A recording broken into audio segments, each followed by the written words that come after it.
wasaaradda maaliyadda waxaa loo soo jeedinayaa inay dejiso qorshe lagu horumarinayo kobcinta dakhliga gudaha iyo qorshe lagu midayn karo cashuuraha dalka. mudanayaal waxaa la socotaan iyo marwooyin mudane gudoomiye mudanayaal dalkeenu waa hal dal intaasoo dekedeed buu leeyahay maamuladu intooda badan way ka wada qayb qaataan dhismaha dowladda dhexe marka ay doorasho timaado laakiin dowladnimadii waa daadegi laadahay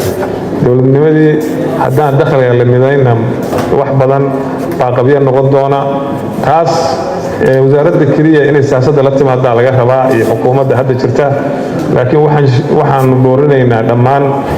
mudanayaasha labada aqal waa siyaasiyiin iyo wixii kale waxgaradaba arrinta in laga wada qayb qaato sidii dalku u wada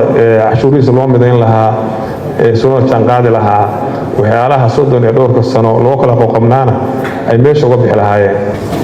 miisaaniyaddan maadaama ay laga jaray lacaga 27 milyan laga jaray waxaa jira hay'ado badan oo mudnaa in maartay wax loogu daro in maartay wax laga dhimay sida safaaradaha wasaaradda waxbarashada qaybta maartay jaamacadaha iyo hay'ado kale laakiin insha Allah waxaan wasaaradda ka codsanaynaa miisaaniyadda kale imaanaysa in maartay si gaar ah loo tixgeliyo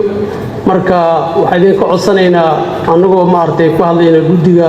miisaaniyadda in maartay la ansixiyo duruufaha waddanka maanta ka jira darteed hal xildhibaan ayaa diiday laba xildhibaanna waa ka aamuseen 169 xildhibaan oo isugu jiro dhammaantood xildhibaanadii sanatarada shirka waa wada jir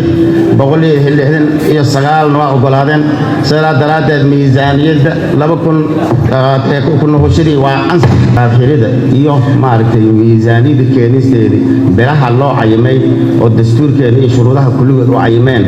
inay ku keenaan taasan faraynaa sababtoo ah markasta waxay maartay xildhibaanada caqabad ku noqonaysaa miisaaniyadda waqtigeeda waa dhacaya la leeyahay ayaa imaanaysa orod ay noqonaysaa arrintan hadda maanta waa gudubtay alxamdulillah rasiil adiga oo xukuumaddii matalaya noqon adiga oo wasaaradda maaliyadda madaxa u ah iyo guud ahaan xukuumadda waxaan leenahay miisaaniyadaha iyo xisaabiyadaha waqtigooda ha lagu keeno si maartay xildhibaanada ugu baaran degaan iyo labada aqal yani u noqoto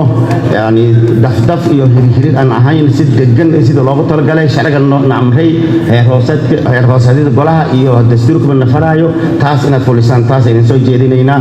marka aad iyo aad u mahadsantihiin kalfadhigeena maanta ay noo